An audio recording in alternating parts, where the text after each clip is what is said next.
please. Over to you. Thank you.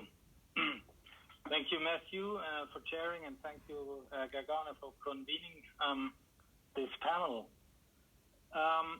So the contribution this study makes is twofold. On the one hand, it's a contribution to the African party system literature, democratization literature, showing that actually the party systems that were present around decolonization before the so-called third wave of democratization in the 1990s do actually matter for what's happening in the 1990s and 2000s. Sorry, can anybody else see the slides? I don't think we can see your slides up, Jonathan. Oh, thank you. There we go. Can you see them now? Fantastic. Okay. There's something wrong with the presentation mode. Let me try to make it a bit bigger. No.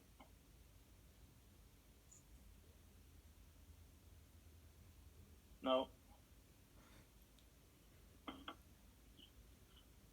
You can go back on the smaller one, it's fine. We can get a good sense of it. Okay. That's fine. Okay. Sorry about that. No props.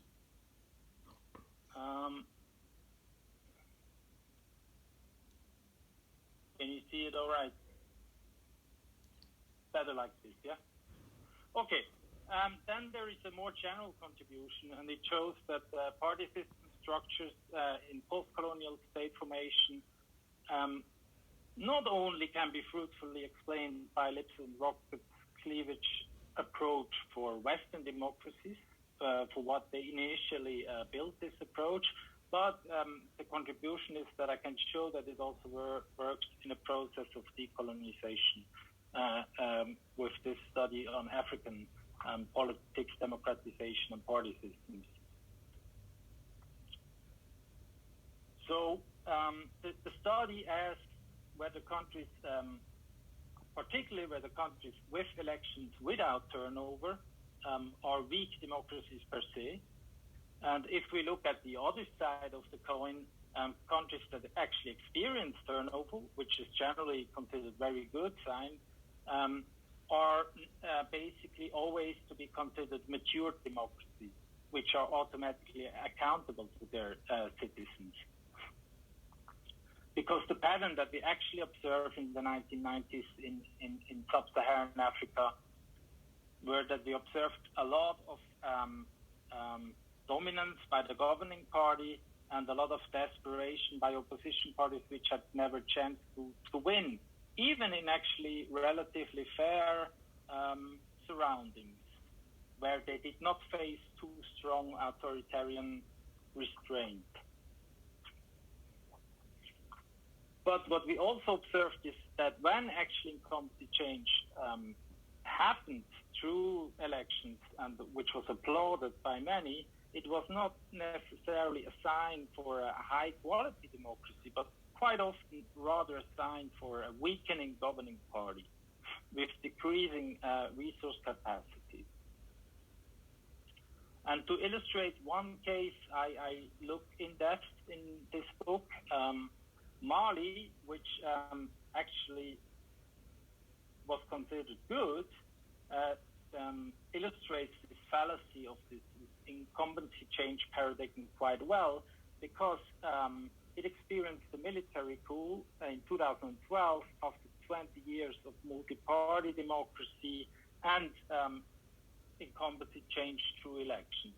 And actually recently it experienced another military coup. On the other hand, Ghana, which nowadays has an institutionalized and competitive two-party system, actually had a lot of electoral dominance by a formerly authoritarian party. So what was considered bad actually led to one of the best functioning and really competitive two-party systems in Africa. And we have even some examples where the opposition today never won in a relatively fair environment, but still acquired a strong identity and a brand identity, deliver orientation for voters. For example, in South Africa, the Democratic Alliance, so far they never gained power, or in Botswana, the Botswana National Front, long-standing opposition party, never gained power. And also, if we look internationally, the Christian Democrats in Italy during the 50s, 60s, or the Indian National Congress, or the LDP in Japan, they also dominated politics for quite a long time in their countries, but still we had opposition parties with a strong identity. So the argument the book makes, or the study makes, is that we should not be deceived by what we observe on the surface to assess the quality of an electoral democracy. Rather, it argues we should also go back in time and look at the process of the nation-state formation, at independence and decolonization, and the enduring effect this can have on contemporary internal party cohesion, voter orientation, and accountability. So incumbency change is not a necessary requirement for increasing the quality of democracy and stable and cohesive opposition parties.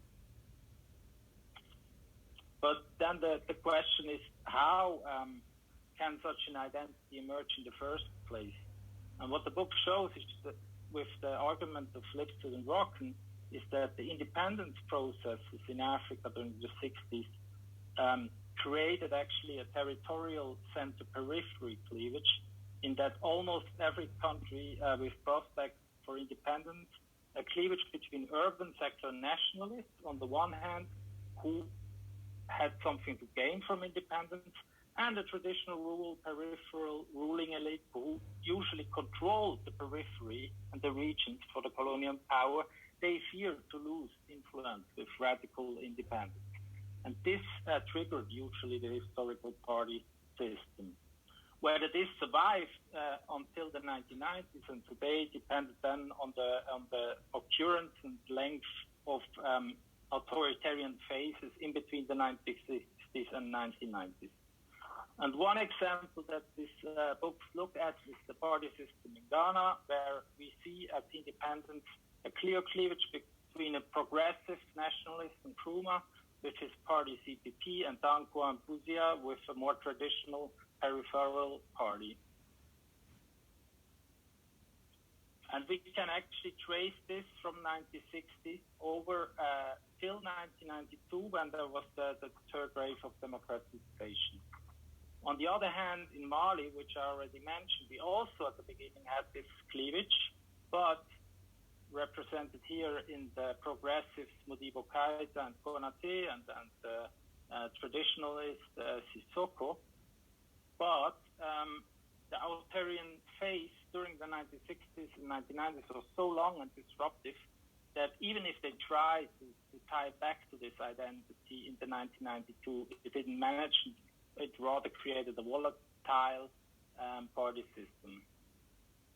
So the argument is really how strong this disruption was, that this initial cleavage which happened in all those decolonization processes could provide an identity for opposition parties.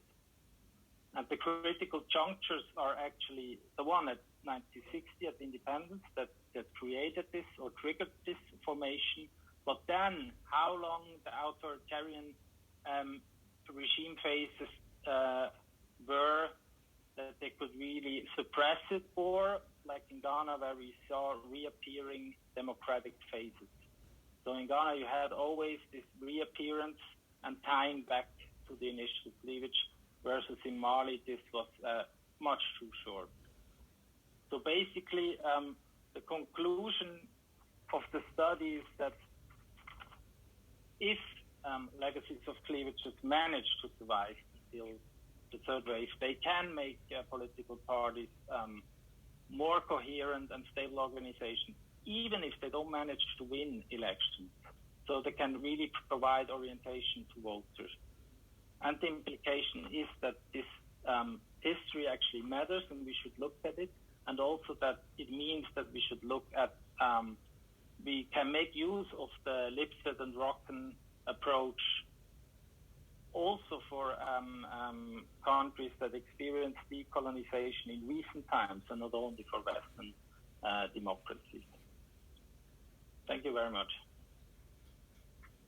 Well, no, thank you very much indeed. Really, really fascinating. And it is great to see, as you would expect from a number of books all within the same series, to see a number of sort of commonalities in terms of themes and issues and tensions. But before we look at those, can we have now, can anybody see on a different system whether we have any questions coming through to us? Gagana, can you see it all? I can't see any.